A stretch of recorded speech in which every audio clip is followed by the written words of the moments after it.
Yo, it's Mozado, and you're tuned in to Do Over Don't. Who the fuck called me a cannibal? Suit him up through the front door, fucking Hannibal. Why nobody told me you were readable? Shoot him up, someone had to tell him, had to let him know. So What's good, Do Over Don't? Purple World, episode 31. And today we're here with two people from the Wegdaw collective. We got Mozado, we got Cash Nova. What's going on? Yeah. What's good, yo? How y'all been doing? Cash been on our channel. Actually, no, you were just in a vlog real quick, Yeah, so you've kind of been, but it never came out. no, it did. Did it come out? It did come out. Well, it did come the out. interview we did never came out. No, the interview did come out too. Never came out, bro. Yeah, it did. I never seen it. The interview's out. Are you sure? Bro, it's been out for like 2 years. How have I never seen my own interview from you, bro? Bro, Trey saw it. I swear to God, this thing has been out for like That's 2 years. insane. I had no idea. Nah, this is my first time knowing that I'm having an interview coming out, but this one's about Mozado. So introduce yourself, man. Shout out Trey, but this one is about Mozado. I'm Mozado. Do an introduction. What you be doing? You be doing a lot of things. I'm a producer, artist, rapper, singer, engineer, video director. I'm just a creative. You just read out a fuck ton of different things, bro. I can't box myself. Making a bio is the hardest thing. Every time I have to write a bio for something, I'm like, I don't. You know what? I think artist is just a good enough description Artist. because I at the end of the day, yeah, I feel like people say artist and like, oh, okay, and I'm like, That's no.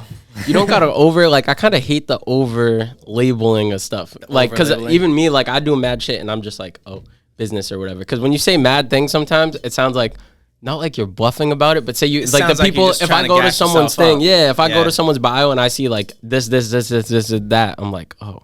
Like what? But then if they, I don't know. And it also comes with the artistry. Like you're a real artist. It's not like you're no bullshit SoundCloud fucking rapper. So it's like all that extra shit that you're saying, it's passions that you have. But I feel like the artists that are actually going to make it need to have all those passions. Yeah, So, that's fair. That's honestly, very fair. Honestly. fair. And you need to give a Especially little in this intro time. too. You need to give a little intro too. what's up, man? My name is Cash. I'm the same. I don't know how to like do the bio shit, but I'm a manager. Fuck the bios. Fuck labels. Creator. I'm Fuck just labels. a hyper creator, and I love the business of all this shit. So you know what I mean? Like Virgil said, man, we're the slash generation, so we just do multiple things. But Yeah. y'all may know me mostly from management and from the cloud. So yeah, I'm here, floating. You know why I always fucked with Wegdaw so much? Like, Please tell. I don't know if I ever told you this. The reason I started this whole thing, I read a book on Leonardo da Vinci. And that shit just had me like in the whole like Renaissance era, like thinking, and I was just like, all the creative shit is like intermingled so much. But I feel like Wegdaw represents that so well. You guys are all like Renaissance motherfuckers. Like they say, wait, you were saying this shit before. Yeah, like, facts. but you guys are literally like all like Renaissance motherfuckers. Like you do a million things, you do a million things. I know Trey, when Trey be appearing, Trey be doing a bunch of different shit. Like, Facts. so, but I was gonna ask that later on. But honestly, start it off with Wegdaw because you got the hat on. Wegdaw. I want to know just like explain to everybody what Wegdaw is because I feel like it's just been constantly being teased. It's like a little bit like, okay, here, this is what Wegdaw is. Then we're gonna draw it back and we're just gonna give you these little bits and pieces. What the fuck is Wegdaw? What is it? So Wegdaw essentially is like it's a creative agency, you know? So Yeah. our goal, and my goal in it was always to be able to just create resources and infrastructure and be able to help people who are in the creative space. First things first, like build a really strong brand, you know what I mean? I think branding is the most important part of like anything you're gonna do in the creative space. Cause you could be an incredible painter, like producer, designer. If no one can understand the story, if no one can like understand what you're bringing, Oh god. then it's like, you know what I mean? You're just there doing dope shit no one ever sees or hears.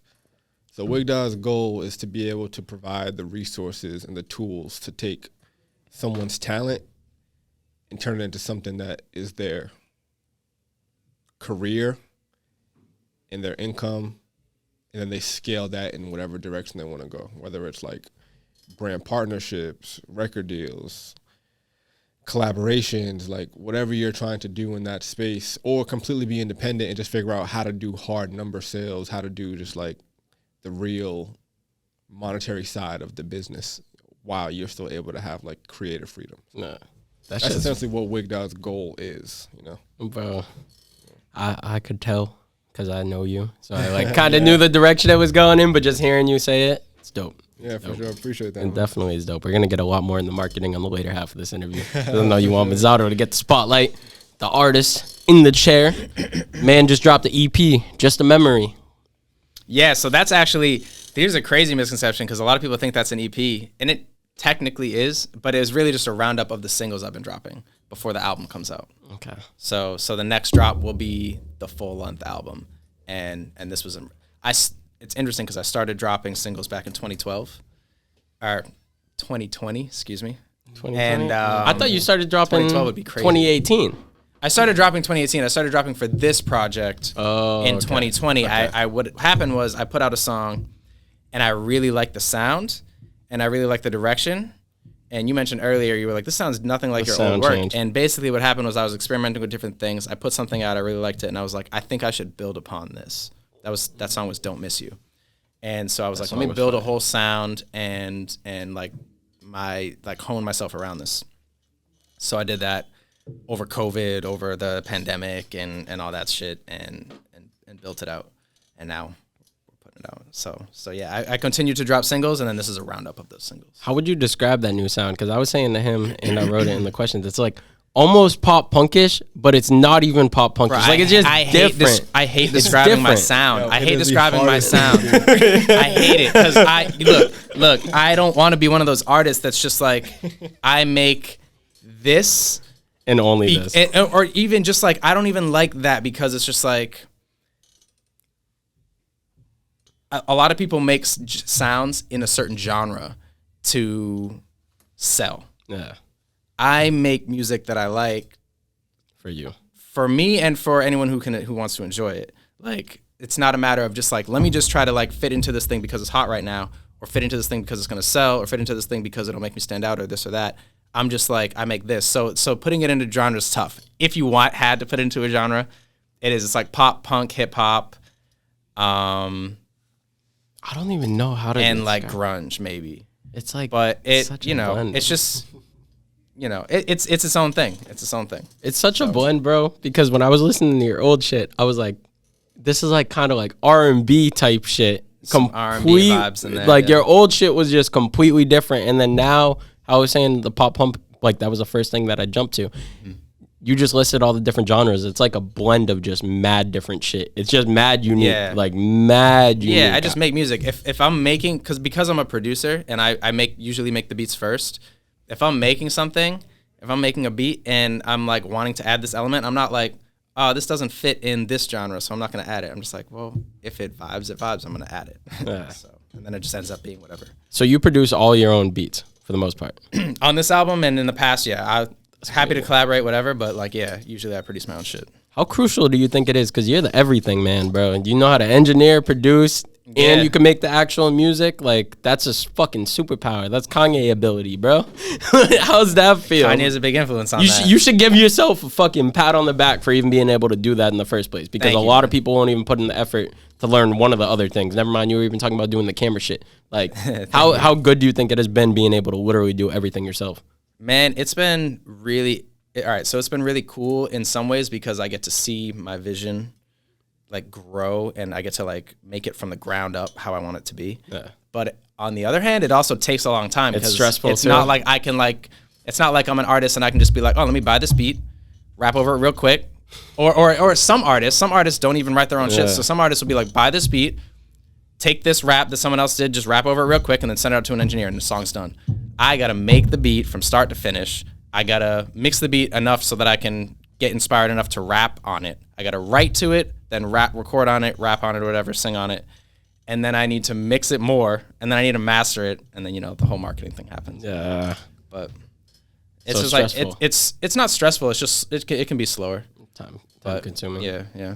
That's fine. So maybe I'll introduce someone in to help me mix and stuff at some point, but for now, it's been really cool to like define what even just the mix sounds like. Let that be part of my sound, you know. I feel like I never really thought about it like that because the way I always looked at it was like, oh, if I didn't have to rely on other people, I wouldn't have to rely on other people and I could just do everything at my own rate and it would go smoother. But I never really thought about it like that. Like if you're mixing the songs, you're fucking building the beat, everything, how much work that would actually fucking be on yourself. It's a lot of time. I don't have to wait for anyone. To like hear back, be like, oh, where's my beat at? Yo, like, where's my mix at? Like, I don't have to do that, but That's why I was saying the stressfulness kicks in, though, because it's literally like all in your hands. If something doesn't get submitted, I bet Cash is going to be up your ass. Like, what the fuck is wrong with you? He lets me take my time. Like, he knows it's art, so, it's whatever. How do you think about that? Because we were talking off camera before about just like keeping vaults and stuff. But the way you're doing this project with doing it over a 2-year span of rolling it out, because I noticed that too when I went on your Instagram, like, how much time do you think you need to really promote a body of work to get it the credit that it deserves? Like, it's interesting. I think as much time as it needs. It's different. The real promoting work for me is going to come once the album's out. But we've been doing it for each single along the way, and it's just about as much time as it needs. I think, like, it's really weird. I hear about all these artists, and it's like sometimes you drop a song and you just got to promote it for like a year and just really, really, really push it and not move on until you're really satisfied with how you pushed it. So, we live in a weird promoting. When it comes to music and art promotion, just attention generating in general, it's just like a weird time. So you got to give it its time. It definitely is a weird time. Yeah. What made you want to do that, though? Because literally, like, I saw Cannibal, which I'm about to get into in a second, because I saw the little thing with the meaning behind it, and the video in general was fucking fire. But you were teasing that song for a year prior. I like looked at your Instagram and I was like, I saw the picture and I was like, Cannibal 2021. And then I'm like, wait, it's 2022. Yeah, it's the same time of year. What the fuck? Yeah, that wasn't even. You know what that was? That first tease was just me being like super excited about the first. We shot one scene. We actually went to a fort down in Hull. It's an abandoned fort. I know exactly what you're talking about. You know that shit's haunted? Like, it's supposed to be haunted. I've gone there at night. Man. And we went there when it was super dark out. It was like November we went there. Oh, you want some Conjuring shit, bruh? Yeah, it was actually mad scary. So like, so scary. It was a real thing. But like because it was so scary, it was like, oh, I can get into this now. So it made a really cool thing. And I was really hype after we recorded it. It got cut short because the cops came, but because we had like lights and shit, and like there were neighbors and shit. Yeah, but we got kicked out. But we got enough footage, and it just took some time to like get to the rest of the process of the video. And I kind of knew in the back of my head, I was like, I don't want to drop this unless it's near Halloween, because I knew the vibe of I knew the treatment of the video. Yeah, I knew it was gonna be like vampire based, and I was like, I don't want to drop this in like June. So I just took my time making it. And pushed it back. Get into the meaning of that, bro. The meaning of that song, because I listened to it and I was like, this video is way too thought out to not have some deep-ass meaning, but I'm sitting there sleep deprived, so I couldn't fully process it. But then I went on your Instagram and I see the little paragraph. You had like a video and it was like a little paragraph explaining what the song meant. Mm-hmm. Explain that to the camera, because I found that like extremely interesting. So, okay. Basically, Cannibal is an exploration of just like how record labels are often act like vampires. And the same way record labels suck the blood, or the same way vampires suck the blood of artists, record labels suck the creativity out of artists. I didn't say that right. The same way vampires suck the blood of people, record labels suck the blood and creativity of artists. And then what I say on that paragraph is like, on a deeper note, they can even like bring people back from the dead with these posthumous albums and have them like do their bidding. So I don't know. I'm not a huge fan of record labels. The major record labels, independent labels are dope, I think. But the major record labels are just corporations that are just out here trying to get their money from artists, I think. And if their vision doesn't align with the artist, then they run into problems. And I don't think it's really good for art in general, or for consumption of art, or for the trajectory. I just don't like their practices. So it's really about that. It's about owning your shit, owning your masters, understanding like the things you're giving up when you give those ownerships up and stuff like that. And it's just a deep dive into that. Elaborate more too on like what the video was like, because that whole church scene and shit, that shit was fucking fire. The church was creepy too, man. That whole shit. So how you were saying before, Lito was filming that, like looking behind his back while he was filming. What's with all the spooky shit? Yeah. Because I was like, as soon as I got the concept of Cannibal, the song, which came way before the video, obviously. Yeah. I was like, the video, it's already like written. I just gotta like figure out a scenario I want to do. So the scenario is this artist gets signed to Parasite Records, which is like a record label I made up. And Parasite Records I'm the executive representing Parasite Records. He signs with me, And then I, like a record label does, I get them with the smooth talk, we get them signed up, and then I take advantage of them. And I kill them and then raise them back from the dead. And, you know, whatever. Where did you guys have to go? I'm assuming you used Peerspace. Yeah, we used Peerspace. But was it here or other states? It was all in Massachusetts. Yeah. Oh, really? I forget the actual name of the church. It was a church in Dorchester. I can look it up. Oh, I know which one. I've seen it. I think Geo and Stiz shot videos there too. They might have shot videos there too, because they're one of the only churches, really nice looking churches on Peerspace in Massachusetts. What about the label office? The label office was actually a conference room in an apartment down in Seaport. Damn. Yeah. So it was like a really nice apartment complex. That's also fire. Peerspace. That's fine. And then obviously the fort area, the outdoor area where I have the mask on, that was the fort. And then there was one more. This is the one my girlfriend shot. We shot this in my back porch, actually. We have this crazy back porch with like this stone fireplace. Oh, and that's where I was hanging upside down. Huh. I was hanging up from a pull-up bar. That's fire. And then I just like edited out the pull-up bar. So your girlfriend shot part of the video? She shot a good portion of the video, yeah. That's fucking crazy. That's fucking crazy. She also shot my other video. She shot the Why Don't You Leave video. We went up to Maine, just had like a little vacation. What the hell? One day we shot a video. So I've been shooting them all on iPhones. What the hell, bro? Yeah, man. Yeah, Cannibal wasn't shot on an iPhone, right? Yeah. Cannibal was shot on an iPhone.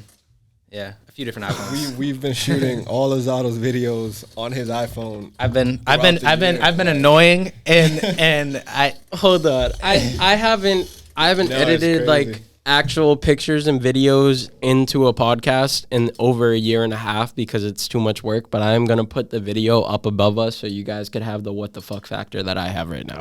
Because that's some Cole Bennett shit, bro. Cole Bennett be shooting shit on an iPhone. I did not expect that. I mean, the iPhones are crazy. They're shooting 4K. You can shoot in Dude, 30 frames, 60 frames a second. Bro, you're competing with fucking full frame cameras like that, and your shit look that good on a fucking iPhone, bro? You know what's so crazy, though, is that, like, everybody buys the new iPhones, like, yo, the new camera update. And it's like, and then no one gonna uses use the this camera. shit. I'm like, yeah. I'm like, let's use it. Like, and like that was like your vision from the beginning to like.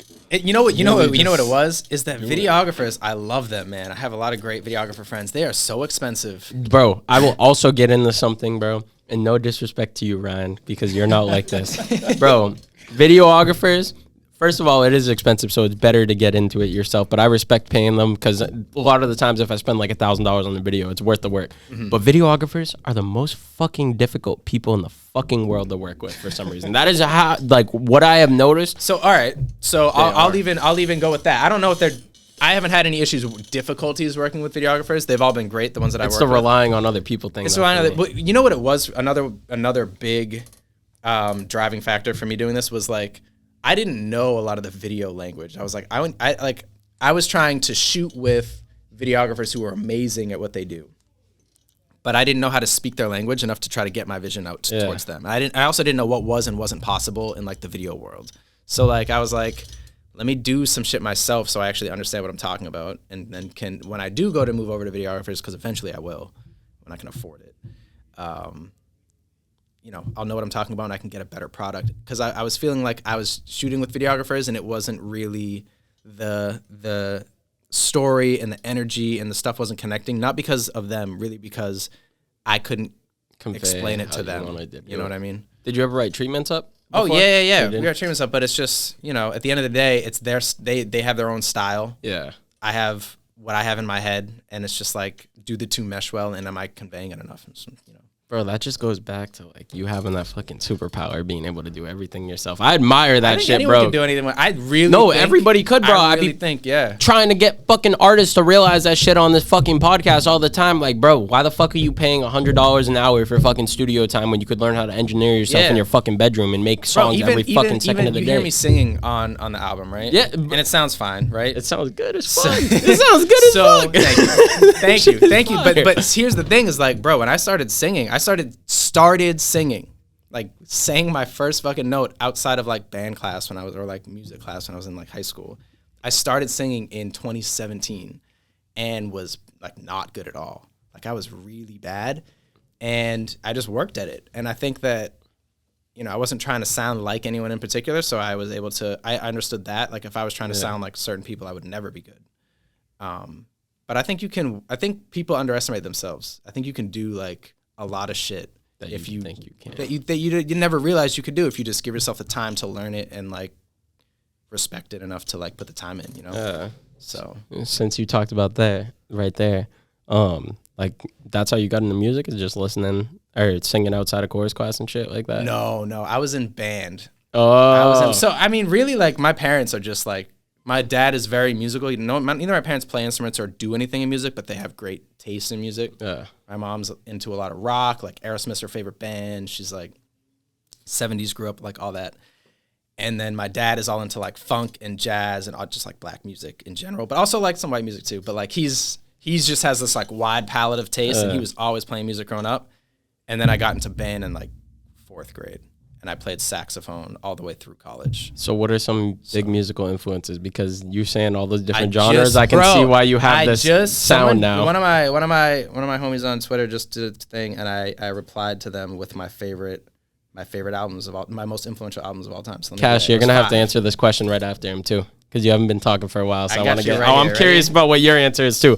Both you guys, I want a top 3. I want a top three most influential / favorite albums. I'm gonna give you I'm gonna give you 5. This is just what I had in the tweet. Okay, artist or album. Because I don't want to try to cut it out right now.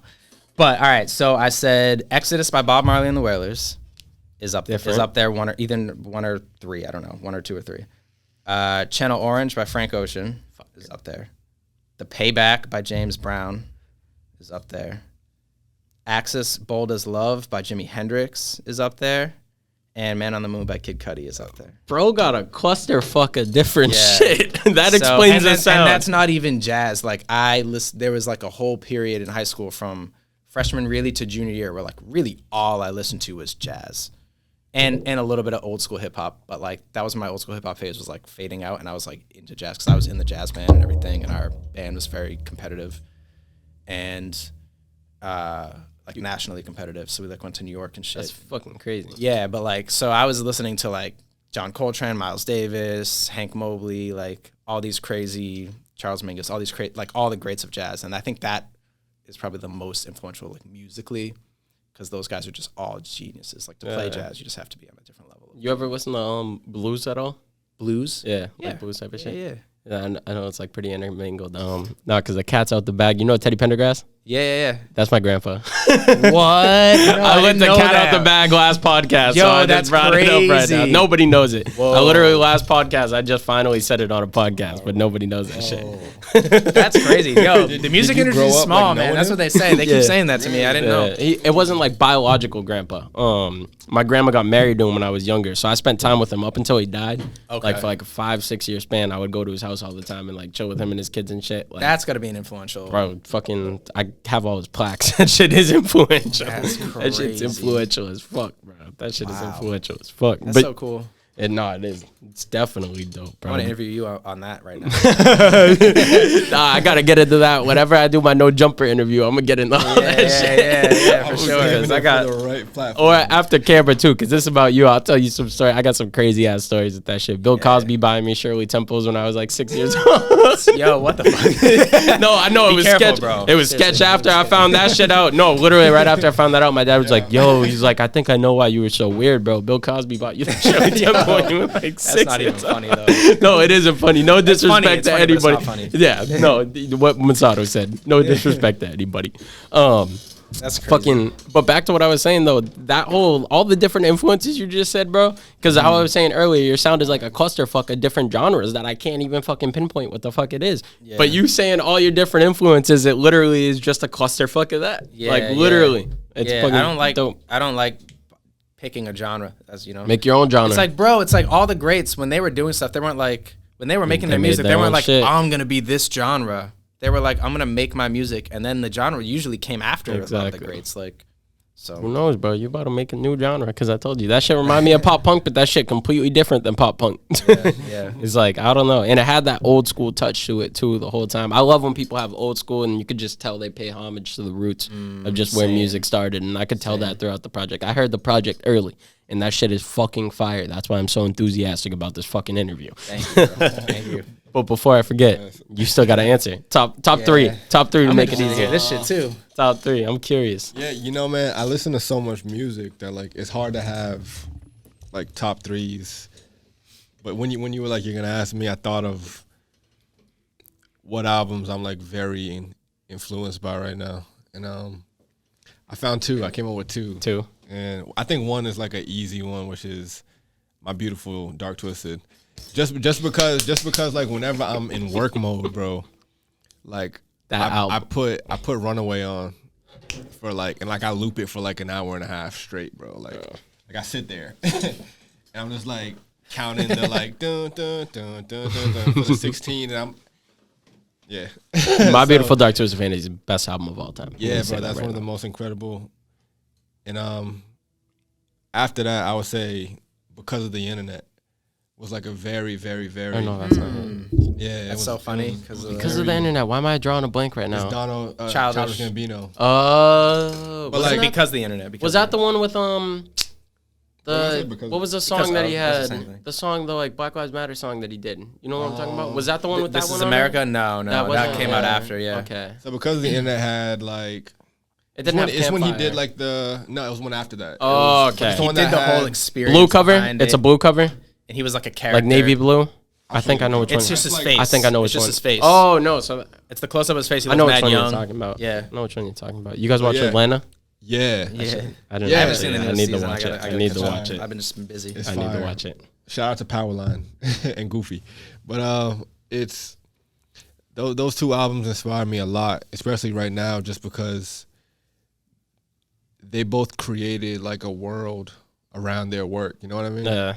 Like Childish Gambino doing like clapping for the wrong reasons, and just like all these different factors. Like I remember I was listening to a podcast, and they were just explaining the tears he went through to create the story of that album. I sent you that. Yeah, I think you did. I was like, yeah, I was yeah. listening to it at work, and I was like, Yeah. What? But like to go that deep, yeah.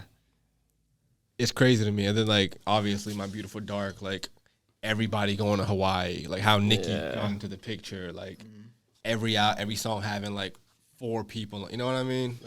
It was just a different time. The Red, like Virgil doing like so much of the artwork with, or just like it's just different factors in it.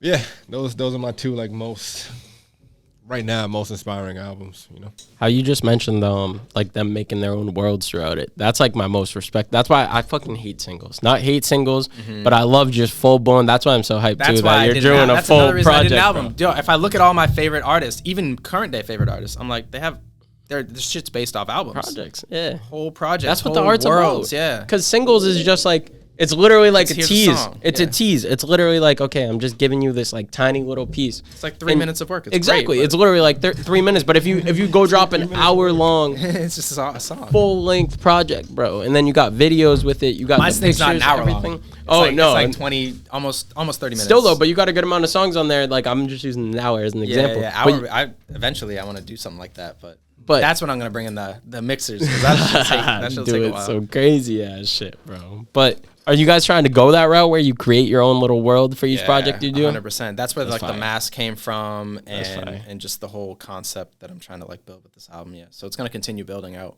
What made you pick that mask? You know what made me pick that mask in particular was it's the mask made me decide to use it.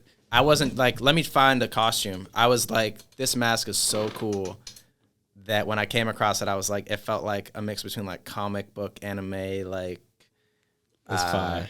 and then it was hip hop too, because it was like a ski mask. So it's just Yeah. like it was everything I love. That So, shit was mad different. Yeah. Like bunny fucking ski mask, bro. I literally saw it. I'm like, what the fuck is this? That's how I Yeah. found out that you fucking were teasing the song for a year. Because I was like, wait, did he just post the same picture twice? And I was like, wait, what?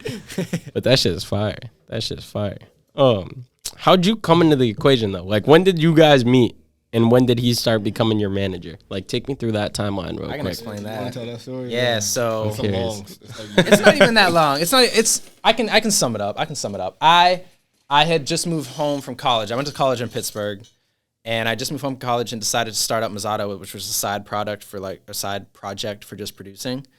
I decided to start it up and start doing it as like a main project. It was still just producing at the time, but I was trying to produce for other artists in the scene. I made the album From Boston with Love, which was all artists featured from the area that I produce the tracks on. And so in making that, I was reaching out to different people, and I was also just reaching out to different people to try to do mixing and mastering services. So I hit up Trey. I think I hit up Trey and offered mixing and mastering services for free. I was like, yo, free mixing and mastering service. I'll do your song. You tell me what you think, and then maybe we can work something. I was like, I already have an engineer, Eric, who I hadn't met yet. And but I see you're a producer. I'm looking for beats. Do you have any beats? I sent him a beat. It was Suff, which ended up being on the From Boston with Love album. And he really liked the beat.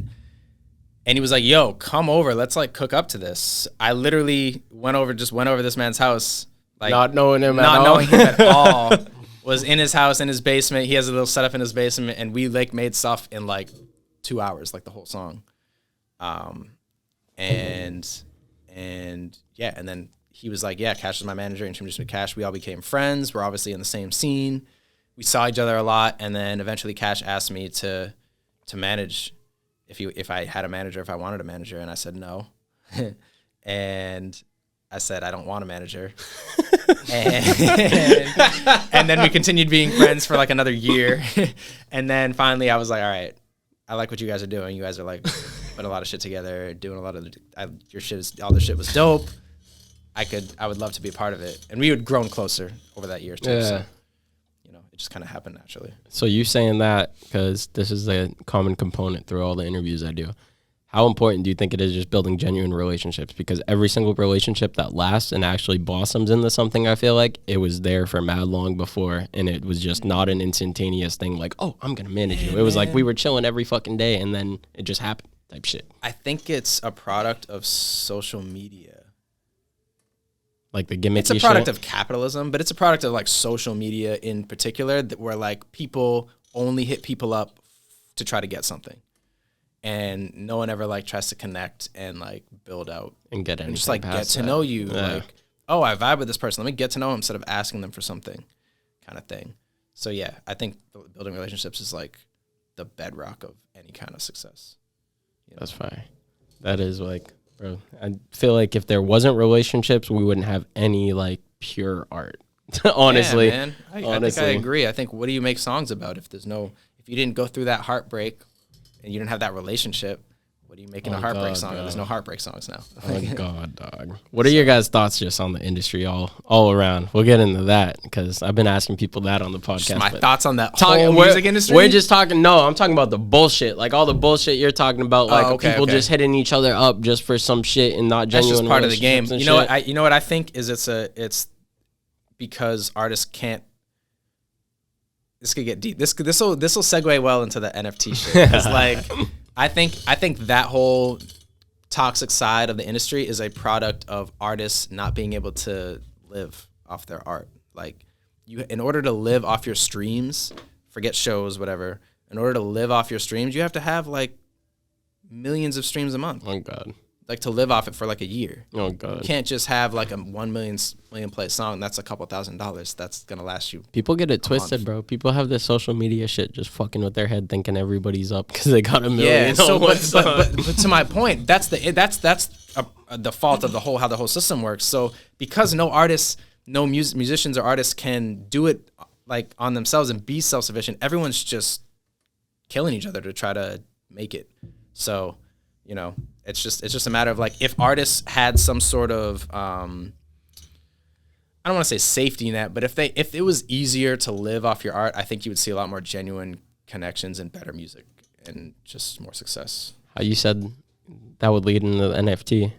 Even the NFT, I want to get into the NFT, but I want to just get in general because I feel like you guys are good at branching in the different avenues to bring, because I always preach this to people, bro. Like merch, shows, whatever. There's so many ways you can make bread before you have the millions of streams coming in. Mm-hmm. Like what are some ways you've fucked around with and tried to see what works with you and what has worked with you making bread outside of the streams itself? Outside of the streams itself, we've done shows. Shows are really like the main thing, I would say, but I have a job, man. Yeah, no, that's some real shit. A lot of people won't admit that. Like for a while I was doing production and engineering on the side, but that was taking so much of your creative. Yeah, just like I'm sitting on my computer all day doing that stuff, I don't want to go. If I'm spending 8 hours, 6 hours producing and engineering for other people, then it's very difficult to then go spend another 8 hours on my own shit. Yeah. It's like, I need to do something else. So my thing has been, I work at a moving company. I work 3 days a week, and that's like my like safety net of like consistent income. So I don't have to worry too much about like not being able to make bills. The rest of it I can use here and there. Anything extra I make from whatever I do can be used for creative stuff or a vacation or whatever. I need, So, Have you ever dropped merch? I have not. I have dropped merch, but only in dropped person at shows. I haven't like dropped any online or anything like that. All right. But the NFT, elaborate. I know he wants to keep it for another video, but elaborate a little bit on that because I'm just curious as fuck about that. What do you want to know? Because what is there's it? a lot. There's a learning curve. Like there's a whole. I just want to know what it is. Like a for the people digital- that do know what Explain NFTs are. explain the beginning of what an NFT is. I want to have a full convo on that at a different time. But Yeah, I can just explain. like what it is. An what NFT yours is a basically. digital Yeah. collectible. Okay. It's a digital collectible. It has value because you can track its entire history. You know it's not a copy. You know it's not like some bullshit spam or whatever like that. You know it's the original thing that it says it is. And you can check the blockchain to confirm that. My particular NFT is a music video for Cannibal. And it's just a single one of one NFT. You can do additions. You can do like 50 of the same thing. Have that go out as like a bunch of NFTs, or you can just do one, or you can do 1,000. So I wanted to. This is my first NFT drop, so I wanted to do a singular music video, just as like a full body of work that would be like the first thing. So when I look back 30 years from now, because this stuff lives forever. Yeah. You can always go back and check it. And I think NFTs are going to become this huge thing, especially for musicians. They definitely are. Yeah. Definitely are. So I've heard. I was like, let me do a music video. So when I look back and see this is Mozado's first NFT, it's a music video. There's only one of them, and it's like, kind of legendary, I think. So. That shit is fucking fire, bro. And whoever owns that, I guarantee you, when you blow up, that shit is gonna shoot the fuck up in value. Yeah. And then, as I grow in Web 2 and the Web 3 NFT, Web 2, Web 3. Web 2 is like the normal internet. Web 3 is like MetaVerse and NFTs and all that stuff. Oh, so as I Metaverse grow in scares me. Web 2, I think the value will, grow in Web 3 as well. It's like they're linked. So You just brought me into a whole nother question because I was gonna ask you guys about like where society's at. What's your thought on that whole metaverse shit, bro? Like Metaverse. people living in like this augmented reality, just the whole world in general, though. Well, that's funny you say augmented reality because, like, I think the metaverse right now is like VR, right? Yeah. I think AR is going to be way bigger than VR. I think people just like the idea of VR, but we can't just like live with fucking things over our eyes forever. Yeah. Like we have to go outside and like get food and shit. So like I think AR, where like Pokemon Go is AR, Yeah. you see the Pokemon or in the room or whatever. I think that's going to be the move. But the metaverse shit's cool. I haven't done any You like weren't metaverse spooked by shows it? or anything. You aren't spooked by it? No. That shit scares me, bro. No. That shit, I know Cash probably is. I think Web3 in general is one of the only things that keeps me optimistic about the future. Damn. When I look at there's all kinds of shit that's like, damn, this is like, you look at wars, you look at the government, and you look at like society, capitalism, that shit's all depressing. But you look at Web3 and it looks really, really cool, really interesting. I think. Outside In of some that. ways. No, it's some way. That shit just scares me, bro. Like, if motherfuckers are just sitting in their house, like, I want to talk to you. I don't want to see. Imagine if we were doing this interview and it was a little avatar here for you. A little avatar And for I don't you, know bro. who's Like, behind the me avatar. characters. Yeah, No, that- not even that that. gets weird. Not even that. What's even scarier is fucking. Instead of talking to you, seeing you for the first time in a year, I'm sitting here talking to a fucking me character. Like, fuck that shit. That shit scares the fuck out of me, Yeah, bro. that's That kind of shit weird. scares me. And that's another reason I think AR is better because it's Yeah, it's more you're in realistic. reality. We could be here, but then instead we have shit popping up like you're gonna do Yeah. with the edits in the video or whatever. Watch them do like some But in contact lens real shit, time. bro, and that's what we're gonna be I living think in. that could be. You better not jinx it, bro. I don't know the You tech better not behind that, jinx but it. AR Probably is the move, would. man. AR is the move. Shit, I probably will. What about the rest of the stuff? Like the whole world, because I haven't seen you since fucking like beginning of COVID. the whole world the past 2 years has just been 50 shades of fucked up.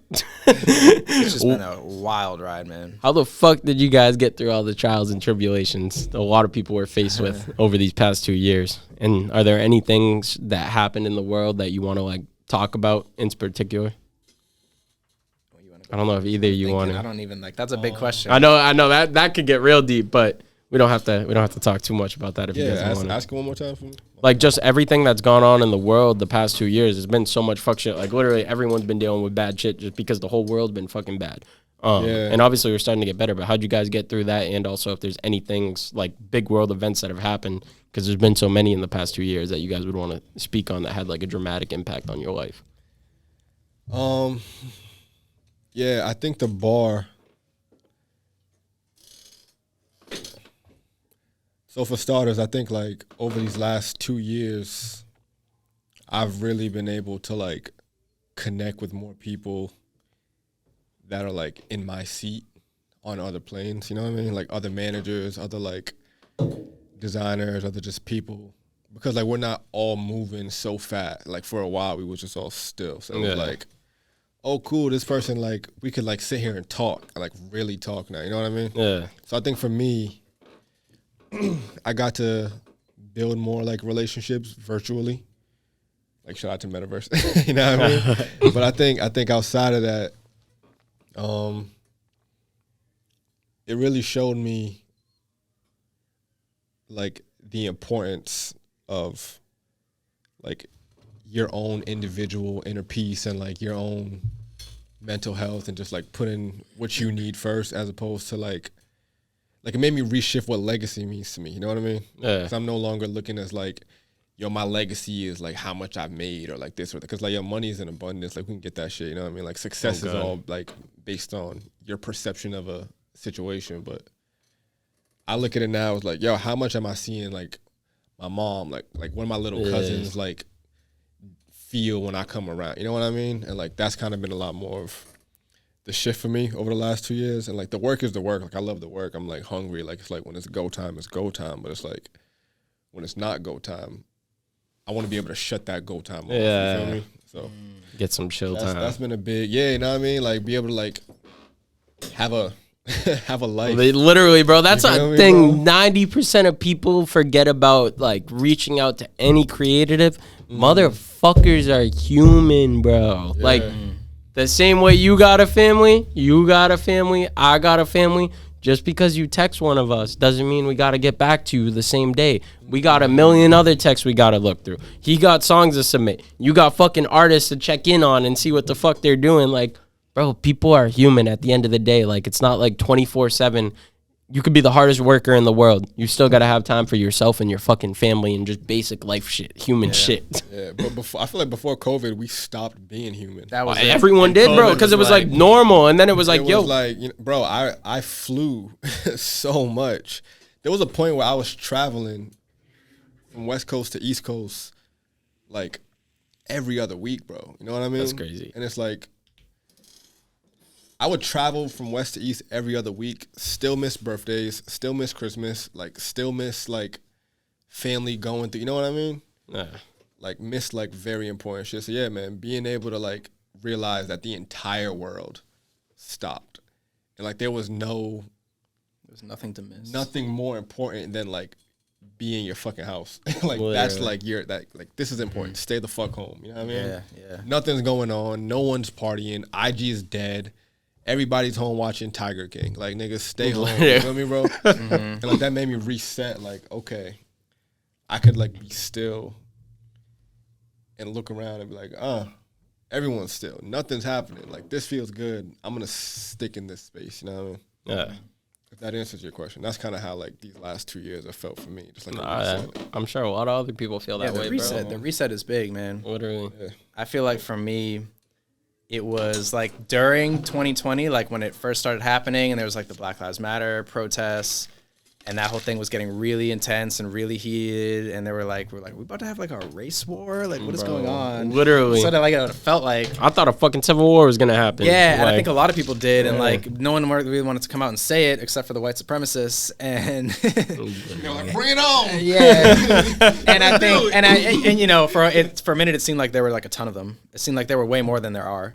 yeah. But I think that was like a really, Totally 8. Bro.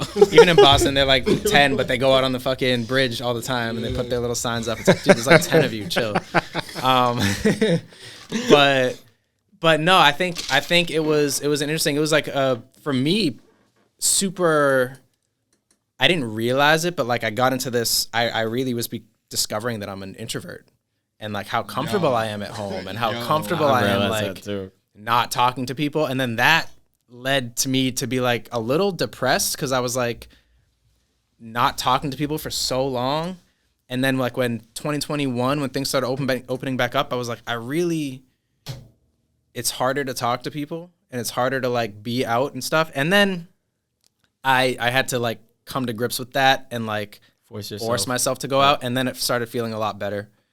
I feel like it made a lot of people socially awkward. Yeah, it Like, did. it It did. It was like a whole did, thing, bro. man. It was a whole weird. A lot of my album comes from that time period of just like being locked in my house and like thinking about shit and smoking and like, you know what I mean? Just like, so, you know, it was good to come out of it, and like really I was in that like interesting sort of antisocial depressed state up until like early 2022, and then I felt like I finally came back outside, and like this year's been great.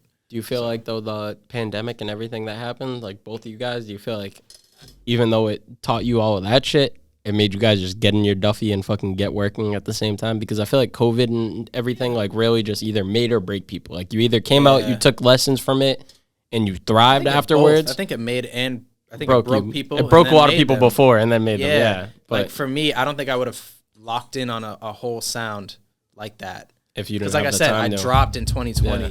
and it was just before we literally shot the video for "Don't Miss You," the day lockdown was supposed to happen. We were like, I don't know if people are going to show up, because like it was Sunday and lockdown was supposed to start Monday. They announced it like Saturday. Damn, bro. That was when like Trump, I think, announced the lockdown.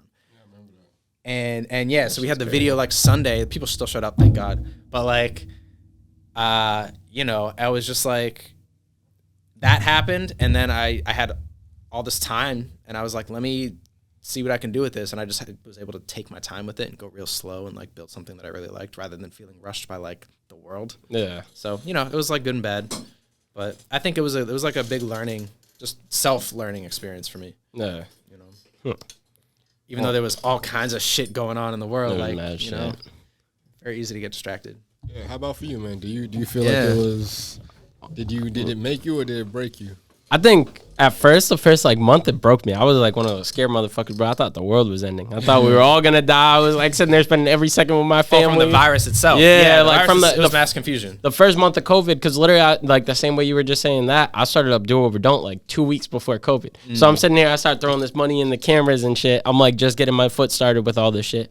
And then this whole pandemic happened. So I'm just like, what the fuck do I do now? And like for like a month, I was just like, whatever. And then I was like, fuck it. We're going to start filming interviews and vlogging. And then I just did it. And mad people, like, bro, I used to get like hate DMs and fucking like family members and friends and shit. Like, you're being so unsafe going around all these random people during the virus, blah, blah, blah. But I just didn't give a fuck about it. And honestly, like, I feel like it helped me because I was just like, no, like I was straight up. I'm like, bro, like, what the fuck else am I gonna do? I'm not like a person. I can't sit in my house for it. Like, I like sitting in my house if I have something to do, if I have to edit or I want to watch a movie or something. But I can't sit in my house and do nothing for 10 hours. Are you like, an introvert or an extrovert? Do you not know?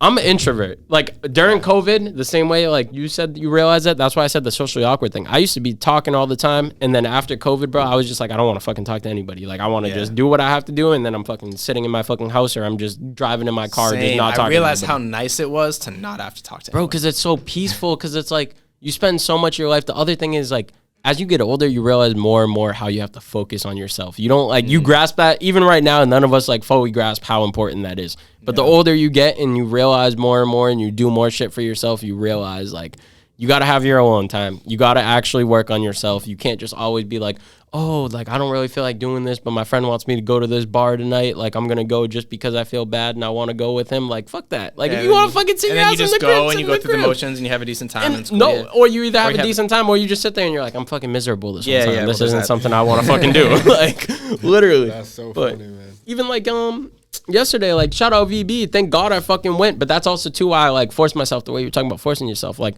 I was sitting there like, bro, I don't want to see people like obviously VB the gang. I want to see them and say what's up, but I'm like, I don't want to run into random people, say what's up, like fucking get in a bunch of conversations. I hate talking. Like unless it's like people in our circle, like you guys, like we're talking about fucking legit shit. I'm not having no half-ass conversation, but I just hate having like pointless ass conversations with someone like, yo, what are you drinking? Like, yeah, man. I feel like, you know what it is? I didn't, you know why I didn't realize that I was an introvert is because when I'm around people that I like, it doesn't show itself. It doesn't I'm very feel like open. I'm very cool with talking, like this conversation now. Like, yeah. But when I'm around people that I really don't know, I don't know what they're thinking. I don't know what or if they're judging. I'm just like, I kind of shut down. I'm just like, I don't, Yeah. I'll wait till I know them more before I speak. That's how it is. That goes back to the relationship thing too. Like, I don't want to sit there and talk to someone about something if it's just some gimmicky bullshit. Like, if I know, like 2 years ago when we sat there and talked with you and Trey and stuff, the way that it was, I knew that it was a relationship. Like, we've still been talking 2 years later. We might not talk every fucking day, but it's like, you have something, you let me know. I have something, I let you know, vice versa.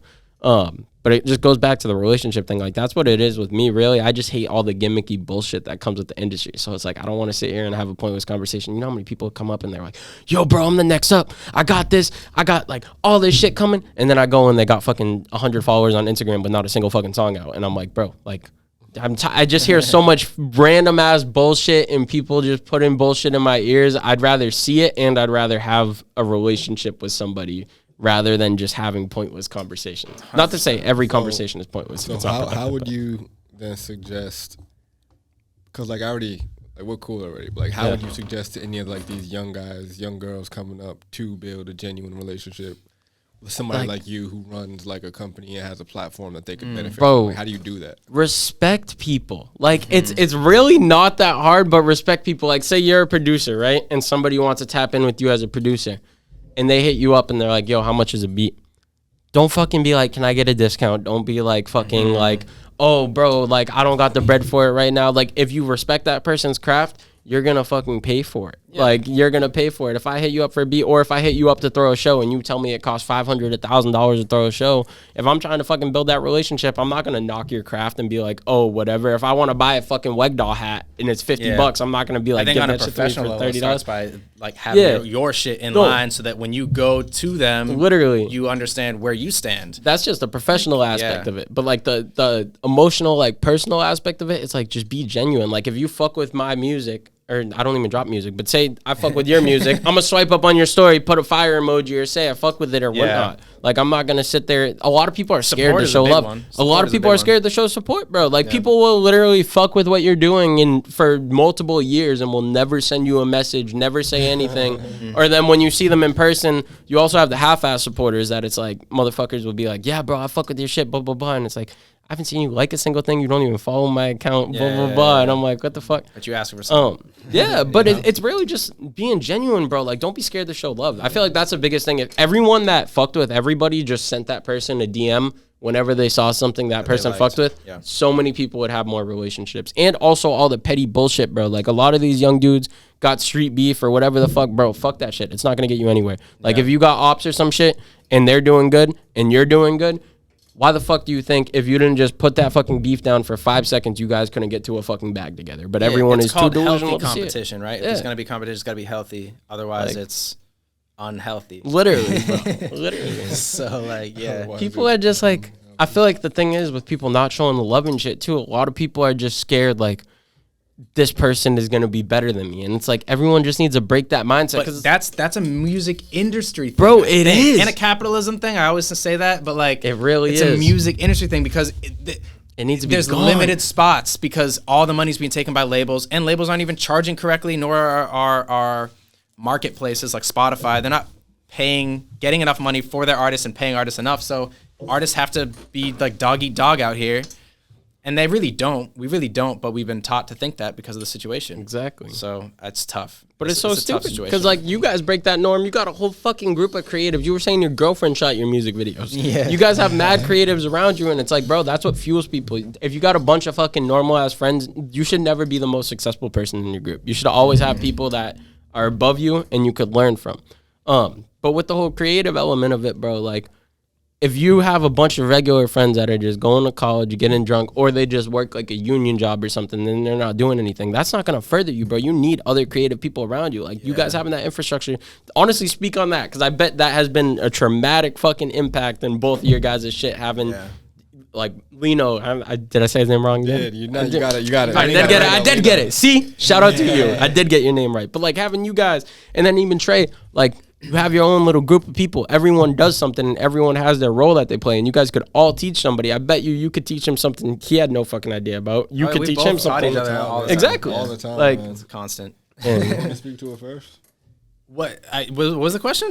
just like how important is it having creatives around? Because I was saying the whole thing about how people are scared to because they don't want to see someone do better. Always have. If you're a creative, I think there are a couple ways you can improve your creativity. It's one, by knowing the history of your creative stuff and really diving in. And like, I think of creativity as like taste.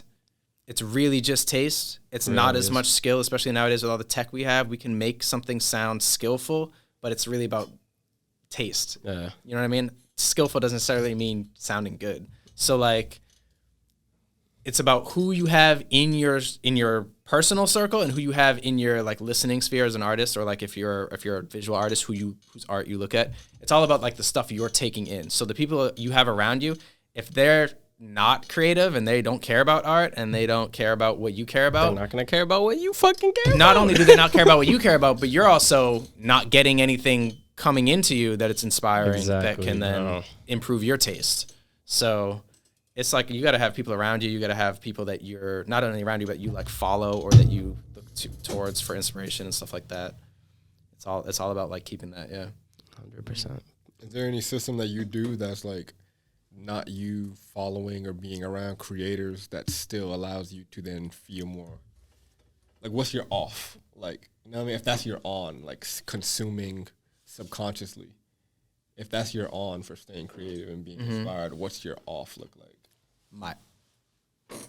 What? Like My not off? I don't know if I have. I think what you're trying to say. I don't think I have an off for creativity. So I don't think. Ask my girlfriend, my parents. I don't think. So I do. you think if you like didn't have all those creative friends, you would still be as creative as you are, and you would still have that drive to constantly be doing no, more? I mean, I no.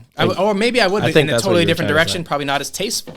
Is that what you were getting at? More or so do you mean like, like what do I think? What do you do in the downtime? That's when what I you're think not you were consuming asking. at a high level? Because like I think as a creators, Everything I it's do. very easy to like be on. No, be but on. everything- I'm fucking everything I burnt do. out. You're like, all right, I'm done for a month. Yeah, no, okay. I was me a getting. break. That's where So COVID what's- helped me what's that? calm down. But at the same time, like, even when I'm on my down off whatever, like, whatever. Even when I'm not on, You're like, I'm never off. even when I'm not on, Yo. I'm very much. I have to curate what I consume. Like, even if I'm watching anime, I can't watch some trash anime. Oh, you like anime? Yeah. Fire. Even if it depends on whatever I'm doing. I think it was Kanye that said he didn't give his daughter some toy because it was just like manufactured. There was no like love in it. And it's like, he wants to give his daughter shit that, and I hate that I'm quoting Kanye at this time.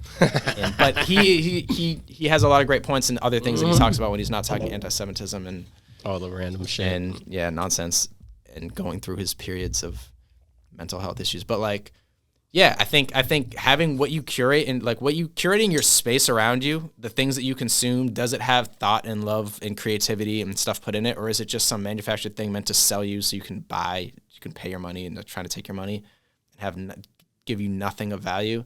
That's like important. So when I'm down, I feel like I'm still getting quality things. So if that's watching anime, I'm still watching something that is art. If I'm watching a TV show, I won't watch something that's like not Valueless, good. yeah. You need to have value to everything. Yeah. So I don't know. I don't feel like I have an off thing, but I probably do. I just don't know what it is. Huh. I mean, you know what it is? It's probably work. Work. Which is weird. I wonder what's gonna happen. I wonder what's gonna happen when I You don't need have to work anymore. But when Superpower. I'm at work, I'm just focused on the move. My phone can't be near me because it'll get crushed by some furniture or some shit. Jesus Christ. So, I'm usually just like focused on that. So you got me into another question. Because you brought up the love thing, and I feel like both of you guys would be enthusiastic about this. Okay. What is your thoughts on like all the people that are doing this shit for the wrong reason? Whether they're fashion designing, they're making music, anything. If they're just in it for clout, they're in it for the money. They're not in it for the art itself. What are you guys' thoughts on the people like that? Good luck. I don't know.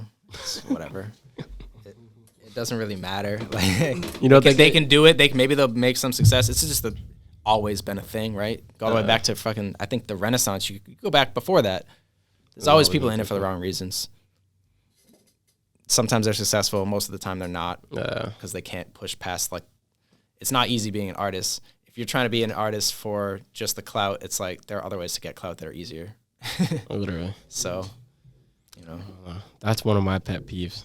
I feel like you're holding back. I feel like you got some words for that. I feel like you got words for motherfuckers like that. You're holding it back. he's passionate, so. No, that's what I mean. I feel like we need to do a whole separate podcast with you because I feel like you've been holding yourself back because you want him to talk, but I know how much of a mouth you got on yourself. I agree with that. We'll talk. I mean, as far as people doing it for the wrong reasons, like, I think it shows in the work. You know what I mean? It does. And I think we all look at like you said, we're on social media a lot. Like we see these like fly by night characters who are like lit and they're not lit. You know what I mean? Mm-hmm. But like we all look at, like, you bring them up a lot, like K Tronada, and it's like we all love K Tronada through and through. Like we all love Frank. Like we all love, like, you know what I mean? Yeah. So like when it's real, it stands the test of time, and like there's you need those like here today, gone tomorrow characters in this like game that we're playing to make you really value those people who are here to stay. You feel me? That's true. That is true. Like, I never really thought about it like that. Not all the like mumbly, like super, you know what I mean? Like we wouldn't have been craving Kendrick for 4 years. Like, we'd been like, Lil Pump. You know what I mean, bro? Like you need like those niggas to come in and do dumb, goofy, like little things so that when someone real steps up that's young and like they got that energy, you're like, he's next. I like him. I could feel the difference. This is enlightening, bro. This. You know what I mean? This is an enlightening fucking for those point who right there, for those bro. who can. Some people can't. Nah, you can. I mean, some people can't realize. Some people just jump out, hear the next trend and be like, "Oh, that's the new," but it's not. But there's a difference between like you're on a valid TikTok versus like an actual song. You know what I mean? I'm gonna buy his shirt. Like I'm gonna like 100%. Like there's a big difference in what real artist commitment looks like. You feel me? Oh God, even how he was talking about the directing, the producing, all of that shit. Like mad at these dudes, it's just like buy YouTube beat. Yeah. Even the TikTok people, buy YouTube beat, pay a songwriter, do it for the clout, get a video shot.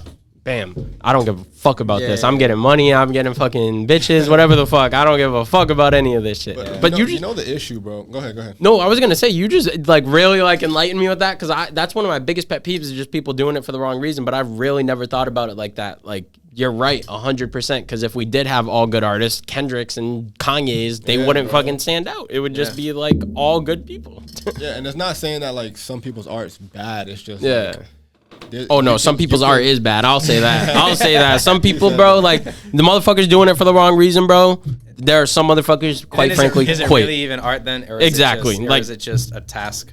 You know what I mean? Like, that's the shit that pisses me off, is the just gimmicky, like I can just literally see, because the way you were saying, you see straight through it. I could tell you love your shit. Motherfucker that comes in here and is doing it for the wrong reason, you could see right through it, and it's like, fuck that shit. That shit just irks me. I feel that, but I also think like the need for immediate like validation in your craft, it's a lot easier to get that when you're doing things that bring validation. You know what I mean? So like, I say it all the time. I think product comes last no matter what field you're in. Whether you're designing, you're like a director, you're a videographer, you're a photographer. Like getting your product out is very important, but it should be like you needed to build this shit before you could put the product out. You feel me? Yeah. We needed to know what DOD was before you could get us to be on DOD again. You feel me? So it's like your product is great when we like you and we know you and we trust you. You gotta polish it. They gotta kind of know, like you gotta know who Marvel is before you let fucking Spider-Man swing you from a web type shit. You feel me, bro? On Like, God. No, on God. You spitting facts, bruh. So it's like, you spitting facts. so like I tell people That's all a the good time, one. That's like, a good one. That was a good one. Spider-Man. If I didn't know who Spider-Man was, Bro, and this you'd be motherfucker shitting just bricks. comes down, But they'd be like, oh! I'd be swinging, You know what I mean, bro? Literally. trying to knock Spider-Man out. Don't touch me. Bro, you would try to like bite his fucking face off. So yeah, bro, that's my stance on that question. You just got me into like my next question. We're at an hour and 8 minutes already. So the first 10 minutes was probably just like random chit chat from chatting. before. So it was probably realistically around an hour. Back to my show. But we'll get close to wrapping it up. But since you just brought into that, the marketing, like the way you were doing that project, you fucking been promoting it for a year, 2 years now. That wasn't part of the initial plan. It wasn't part of the initial plan? No. Well, sort of. Well- sort of. It's life, but it's also sort of, yeah. Well, now, from where it's at right now, because how you were just talking about, you need to tweak it, you need to figure everything out. How do you guys go about, you got a song, you got a record, you want to market it. Where do you go from that? Once you get the song recorded, and then it's like, okay, it's time to plan out a rollout, time to plan out a video, submit to playlist, all of that. What's your guys, like, do you have a formula almost that you use? Not yet. Not a formula? We are building a formula. I think we're heavy on content creation, but it's got to be, it can't be, I personally won't make gimmicky bullshit. You don't want filler shit. Yeah, I don't want to sell my soul for content just to be, but I do want to put out a lot of quality content. So I'm trying to figure out where I stand in that. I put out a video of how I built my studio. That went pretty well on TikTok, but I don't build a studio every day, so I can't. It's not something I can just package and replicate. So I'm trying to figure out like some sort of way to package my creation of music and put that on social media. And then on top of that, I think it's going to be taking that, and we're talking about this now, and picking the best content and then using like ads and stuff like that to market it to a wider audience. Or to a bigger audience. That's a fire idea. On top of... I saw someone do that shit. Literally, they posted like a photo. I think it was Karaoke. You know Karaoke, the Night Approval? Nah, I might know if I see it. Yeah, he posted some shit on Instagram the other day, and it literally was like what you were talking about. It was just literally like fucking 20 different Google ads, bro, and all of them had like $2 into them, and then one of them that actually worked had like $500 into it. You know what it is? I used to go through tastemakers, but there aren't really many tastemakers these days. Like, I can't think of where the music tastemakers are. There's some on TikTok. They're kind of hard to get a hold of because they're like the only ones. But do you like submit YouTube the playlist? Channels don't get playlists are risky, man, because some of these playlists are bots, and then you can get flagged by Spotify, and then they can scam you, or a lot of them don't even work. You get on the playlist, or if they do work, you get on the playlist, and you're on the playlist, you get all these plays, you get taken off the playlist, and then stop. You don't retain any fans usually, because people are like playlists are usually passive listeners. So, and then you get no data from it either. So that's why we like the ads, or we're trying to go towards the ads, because it's like we've tried the playlist, more direct, but we can't build off of that. We don't get anything after it. It's like, oh, it worked or it didn't work. We don't really know how to tell. Damn. So, did you try because the other thing is, sorry, one second. No, you're good. The other thing is, like, if you submit to, you don't want to submit to one playlist, right? You submit to a bunch of playlists, you get on a couple, you don't know which ones are even working because you can't decode which ones are the ones you're getting the true plays from. So, and then the ones that you're getting the followers from, and like all this stuff. Spotify doesn't give you enough information on that shit. So yeah, we're trying to get creative with the ads and then in-person shit. In-person shit is always going to be. I feel like that's the best form of promotion. Like, easily the best form of promotion, bro. Because if you hear it from your face, it immediately cuts out all the bullshit from social media. That's just like rampant.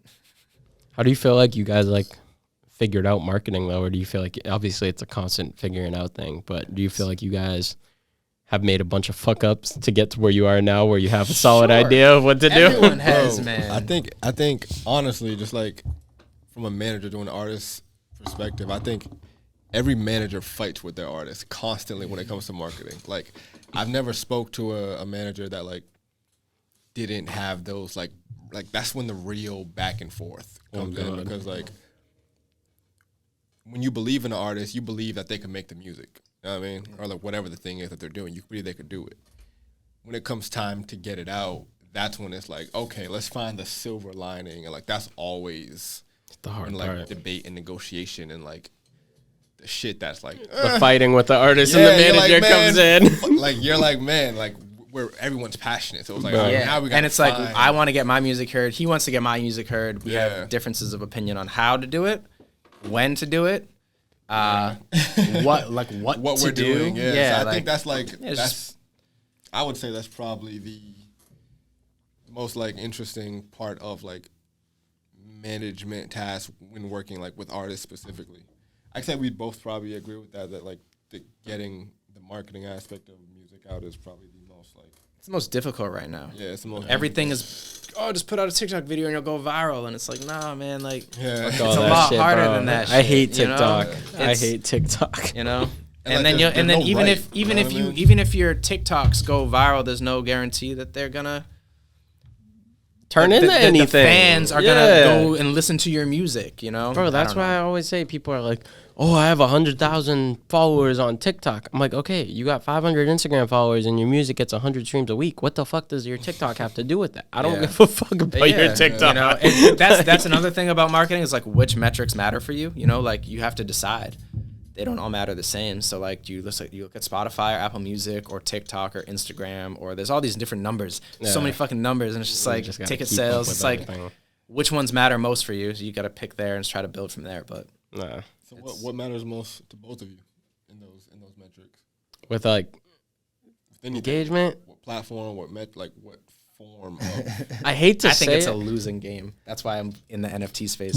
Bro, no, I hate to say it because I hate like saying considering the views, but one thing I've noticed, obviously the actual like people that are following and engaging with your posts and stuff, but to not get discouraged and also just to like appreciate something. For instance, like we had like 27,000 views in the interactions, I want to say, over the past month. And it's like before I used to be like, damn, why is that not likes or why is that followers? But now I'm looking at it like, okay, 27,000 people have interacted, and that's separate accounts. That's not the same people. 27,000 different people have interacted with the Do Over Don't account in the past month. Like, I should be fucking happy about that. yeah, so that's what I look at it. Congrats, like, bro. I think And you have to look at it as well as like The they won't reach. show it to that many people. No. If it's not people aren't watching it for a certain amount of time. But So that that's- means people are paying attention. Bro, that's why I'm saying I think the reach is like what really is important, because at the end of the day, even if you get 10 followers from something and 1,000 people see it, people are still seeing it. They might see it the next time, and then that's when they click the follow button. That's when they buy whatever you got in your bio. Yeah, man. Like, I used to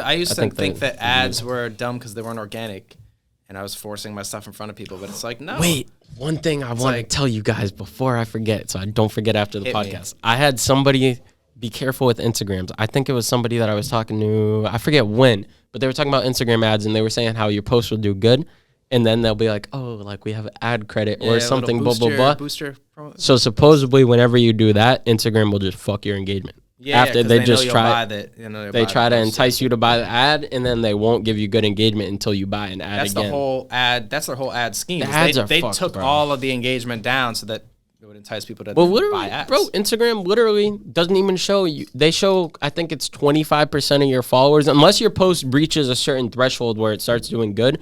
Unless you pay for promotion, like it will show them like 10 to 25% of your followers when you first post, and then say it breaks through 100 likes, then it will show it to 40%. Like it's so all that algorithm bullshit, bro. I don't care how many videos shit I look up. That shit is fucking confusing. It doesn't I make hate any it. sense. I hate it, but does. I get it because it's like when you have so many people uploading so many things. need It's to like, have how do you something. sift through stuff? Yeah.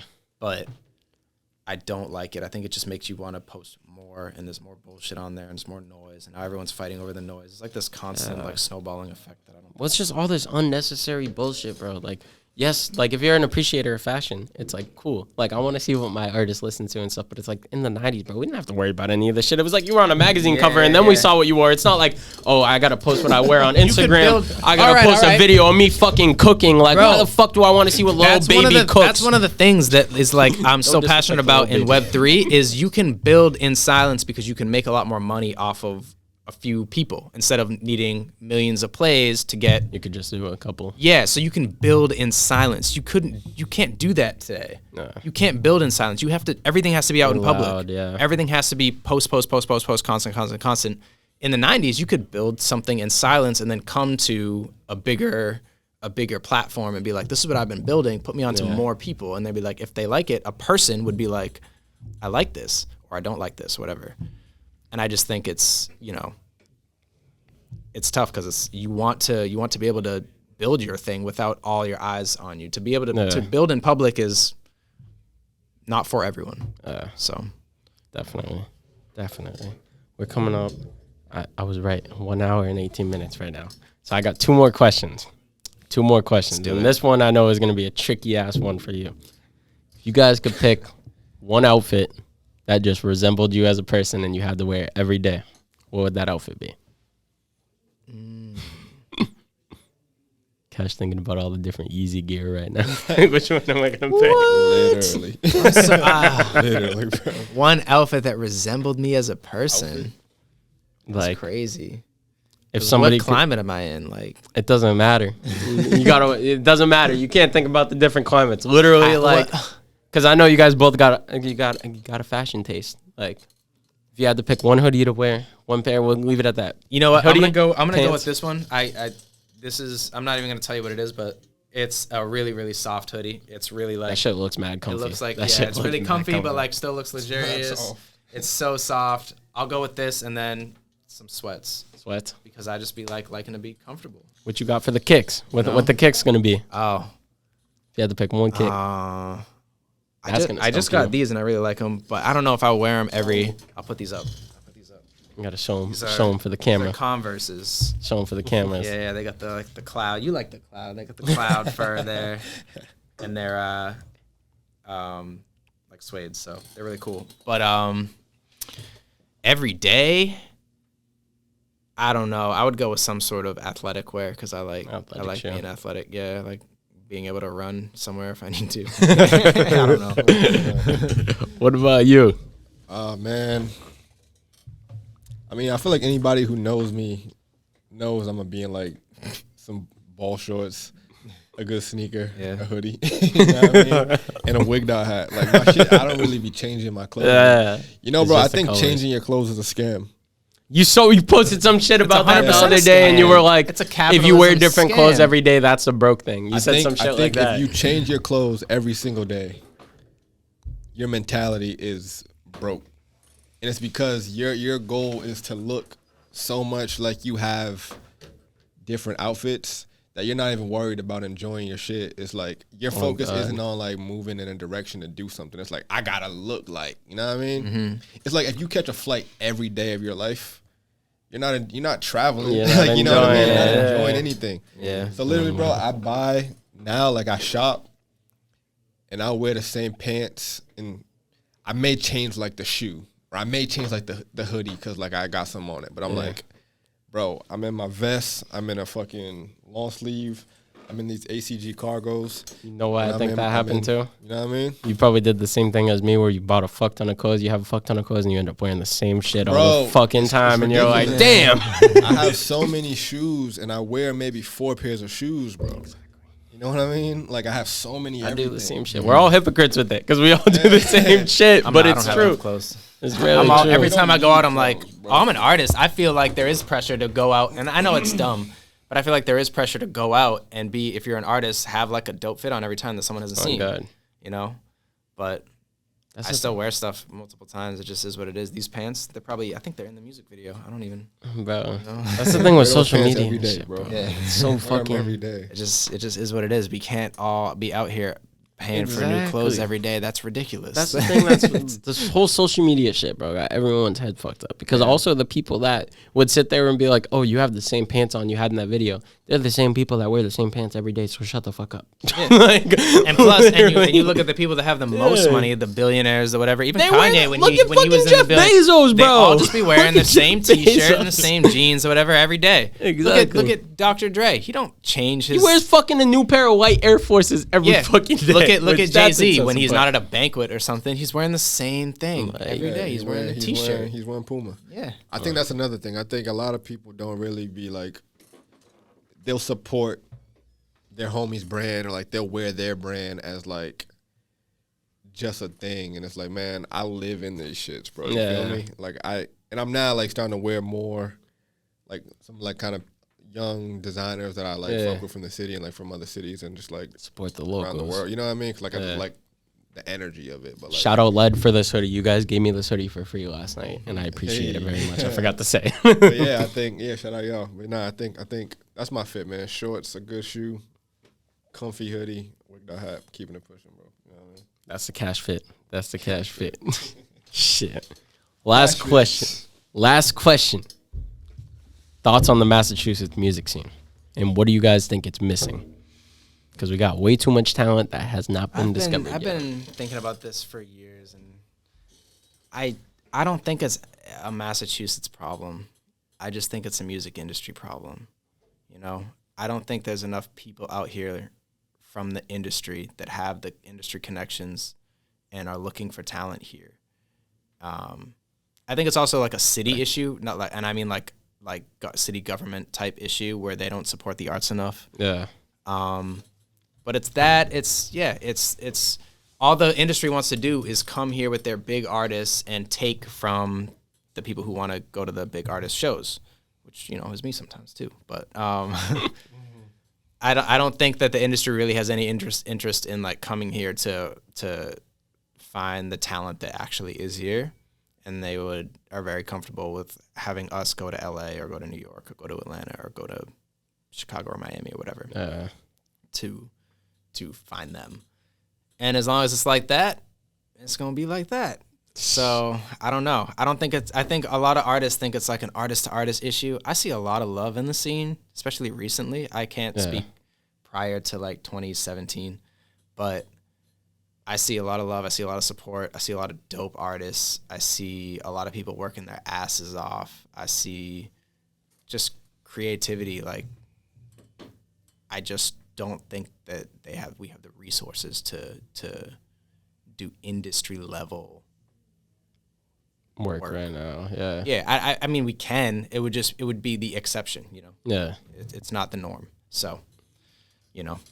It is what it is. I think some industries people should come to Boston and see what we have because we have a lot of crazy shit.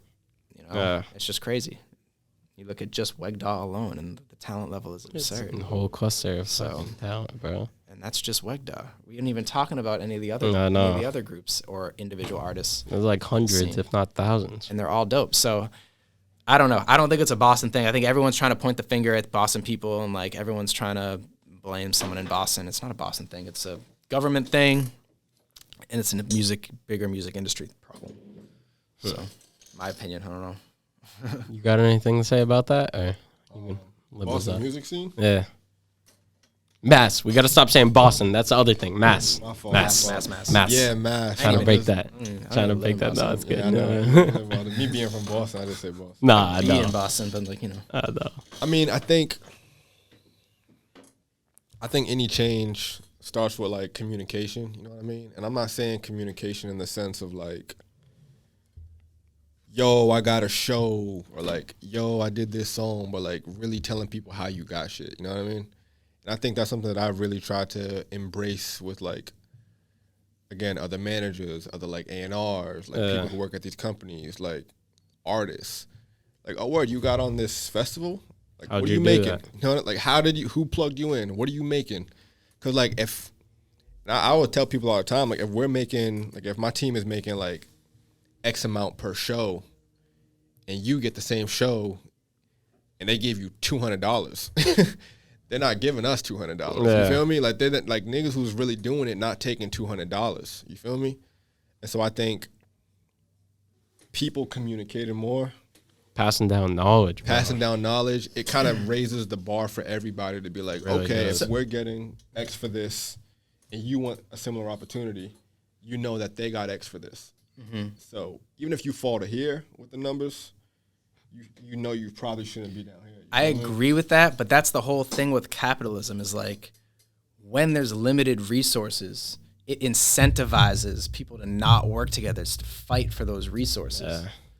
And there's limited resources in Boston. And until that changes, I don't know how that changes. Maybe it can be changed internally, and maybe we can figure out a way to, despite all the incentive to fight, we can come together and create something. But like the incentives right now are for us to fight amongst ourselves. I don't think the limited Boston's like resources. fighting, like or mass. It's not fighting. Not fighting. No, Not it's f- just- it's a lot of gatekeeping. We're just Gatekeeping. silent. We're We're just just- like, yo, we're just doing not it. working We're doing together. it. I think it's You know what I mean? gatekeeping, bro. I think it 'Cause used to be fighting, and I think we've gotten better to now it's just gatekeeping. it's turned into gatekeeping because now we're at a point where we do have a good amount of people that have done some shit. And it sucks to say, but a lot of those people don't live here anymore. They have to like go out to LA, those places we mentioned to do stuff.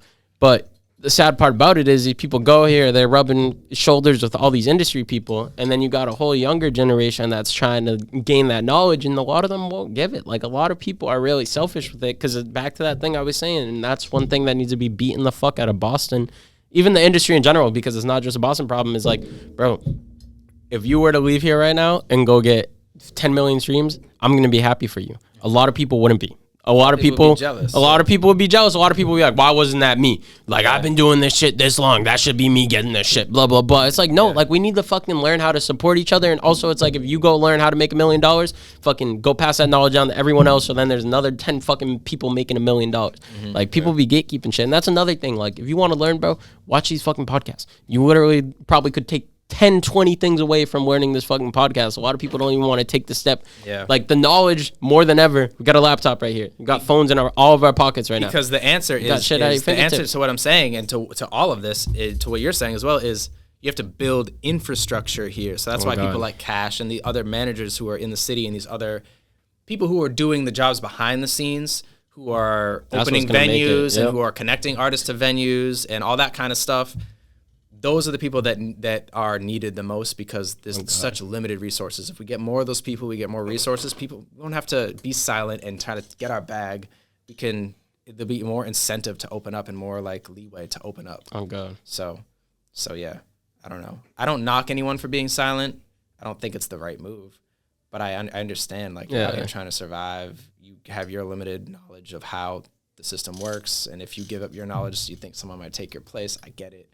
But I think we more infrastructure. I think more we- opportunity. we spoke enough on that. We just went on like a 10, 15-minute rant on that. So I was gonna keep talking about it, but I know we'll keep going. It's interesting but because the scene is so good, It but is, it's been bro. what it is for so It's- long. You know. I don't know. I think the infrastructure, which obviously like people are fucking working towards a fix, but that's what needs. That's what's gonna change this shit. It's gonna be the infrastructure. It's gonna be motherfuckers like you sitting here talking with these A&Rs, going getting these connections, passing it down to Mozado and your other artists. Like, You know, that's what we need another more thing I of. think. I know I don't want to stay on it longer, but like I think people really underestimate the ability to like move and come back. Like I think everybody's goal is like I'm either here or I'm moving. And it's Yeah. like nothing moves from people being in a place that has their idea of resources. You know what I mean? Oh God. With outside of that, because like people, I don't think people also understand that like you winning without having community is not really a win. Like, It isn't. and it's not a win because if you can't come home and do a show, you got to live on road. You know what I mean? Like you got to reinvent yourself in a place that Literally. like, You don't you're even not want to from, be you in, know what I maybe. mean? Like you may not want to be in New York or in LA or in Atlanta. You know what I mean? Yeah. But like the ability to go to New York, LA, Atlanta, Chicago, Texas, get a bag, come home, like have your city root for you in that process. You're always gonna have like that consistent foundation. So I think Yeah. people need to get more comfortable moving around, like going out to South by Southwest if you don't have a show there. Like just go. You know what I mean? Yeah. And then when people get big and they become industry whatever, do something with Boston, in Boston, Oh God. other than just throw a show. Like not Oh, God. no knock to that because like we love the shows, but like set something up, build something. Like how Joyner just did Joyner Fest last year. Yeah, Like, exactly. shit like that. Exactly. Whatever. That's Oh my God, huge, and that's gonna have implications 5 years from now that you're not gonna understand, but like it will have its It's gonna positive last, impact. yeah. You know what I mean? 100%.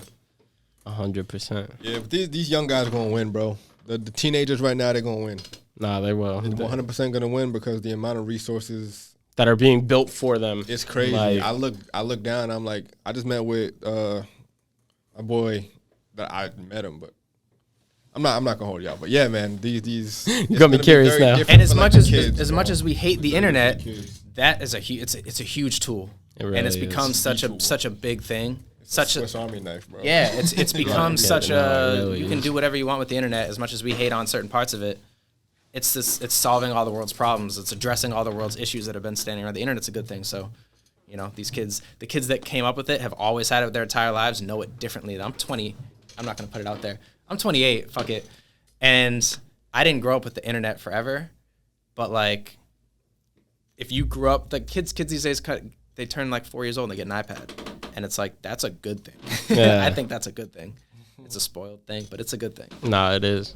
Because you could, bro, kids could change the world with technology now. Yeah. Back to the world at your fingertips. It's like, access and information. As long as you know what is fact and not fact. Yeah.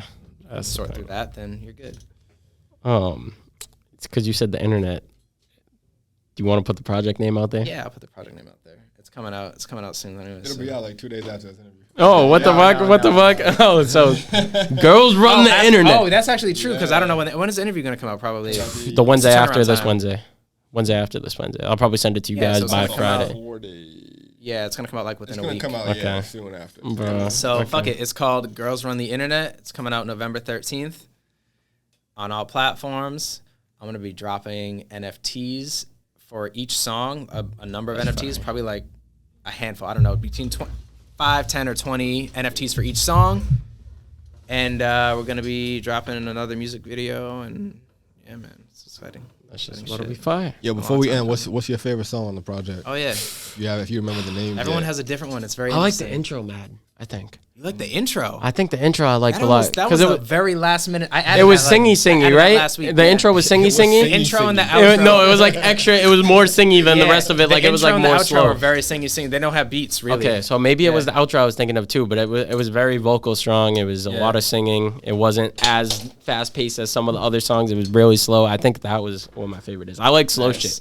I like slow shit. Same. I'm introvert, so I don't even know if that means anything. Nah, your voice, bro. Your voice just hit on that shit. Your voice hit on that shit. And Cannibal is fire as fuck. Cannibal is fire as fuck. Cannibal is fire as fuck. I have a new favorite every week. So Shit.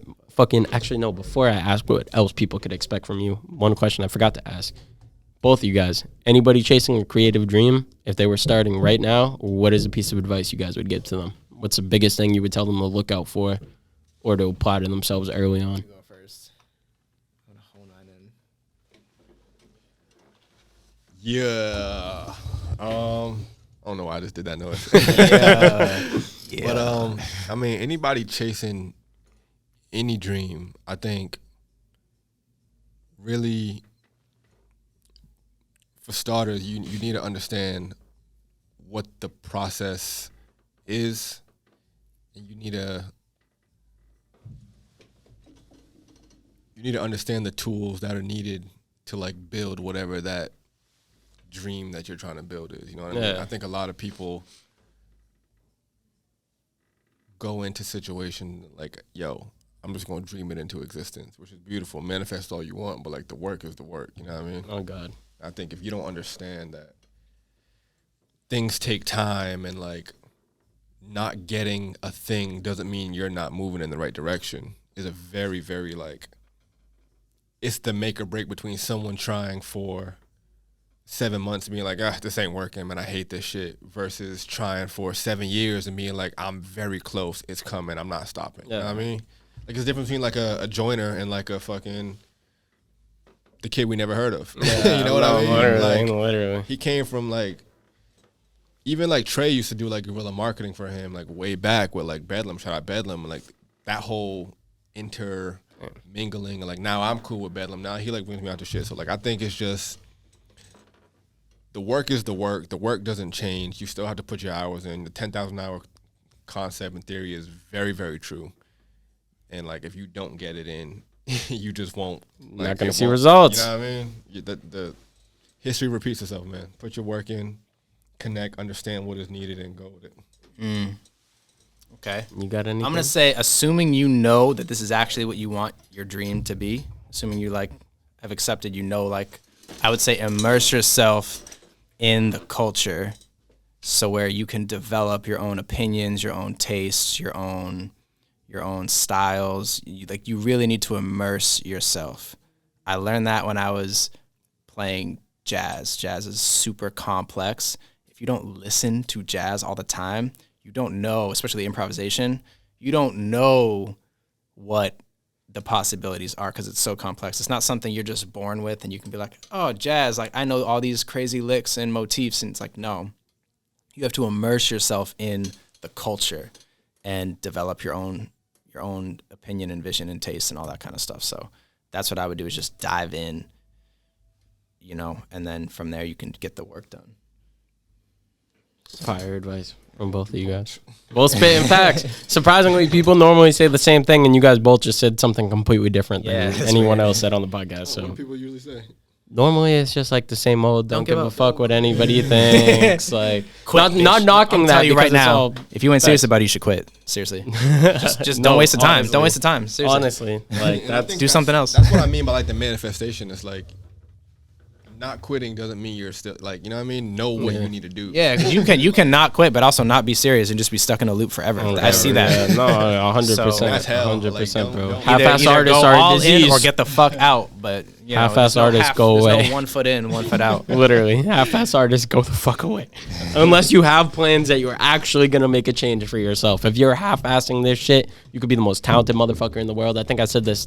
I've said this on multiple podcasts. You could be the most talented motherfucker in the world. Work ethic will beat talent any day of the week. That same person, bro, if they go to the studio once every 3 months and someone else is going to the studio once a week for a year, I guarantee you that person that was completely untalented before is gonna be more talented than the other Because they've motherfucker. been at more the end. immersed. They're gonna Exactly. have their opinion. They're gonna have their taste. It's gonna get better. Exactly. You know, like all that shit. Exactly, bro. Fucking, we're on like an hour and a half. Yeah, we're an hour and 40. Goddamn. I'm long-winded. He's Fucking- long-winded. End it off though. Anything people could look forward to? Say you guys social medias too, so they can follow you on there. Yeah, so everything. All my social media is at Mozado Music. Mozado Music. Okay. And stuff to look forward to after the album's out is going to be the next project. It's going to be videos. It's going to be NFTs. It's going to be shows. We're just out here. I'm trying to drop as much music as I did this year, next year, and more. So just going to keep dropping great music. Fire. Anything from Wegdaw we could expect separate? Trey gonna drop that project? I'm watching you. Yeah, all Mozado shit is next. Mozado's up next. Mozado shit coming right now. So that's it, man. We working. I mean, a lot of other shit, but that's to do in time. You know what I mean? That's in due time. Right now, this is the time. So yeah. Let's get it. Fair enough. Let's get it. So you guys, or you didn't say your social. Say your Instagram real quick so they can find you. My Instagram is cash.nova. It's the cloud. If everybody's seen the clouds, you know what I mean. Oh, I'm asking you about that off camera. yeah, I'm asking you because I forgot about that shit, bro. I forgot about that shit, bro. But hey, cloud emoji. Even though I don't know what it means, cloud emoji. But hey, thank y'all for coming on. This has been a great episode, bro. Hey, I appreciate you guys. I appreciate you.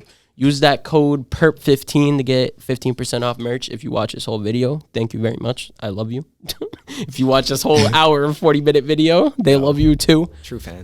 But press like and subscribe if you haven't already. Make sure to go follow both of them. It will be in the description if you didn't hear it already. Check out that project because it's going to be coming out like 3 days after this interview, I think. This is dropping the 9th, I believe. So 4 days after or something. Like right around that time. But you better run up this motherfucker's music. Better respect the fuck out of him because he does absolutely everything by himself. Yeah, I just want to say real quick, great interview, man. Thank you. You're a great interviewer. Thank you, dog. Yeah. Thank you, dog. It's interview. work in progress. I was writing the questions. Seriously, there are to make this motherfuckers the who are best. getting millions and millions of views that don't interview half as good as yourself. Oh, bro, no. I know. Trust me. It's about the culture. Fuck all that cult shit. That's why Yeah. I'm so passionate about that shit, For bro. sure, man. I'd rather just sit here and have good conversations. I don't care about the numbers. Love it. I love it. Thank you guys for coming on, bro. Thank you. Purple World. We'll see you next week, episode 32. We And your tears are like water. Some good You're making episodes this coming. harder. No, this was a good one, bro. No, I'm just So why don't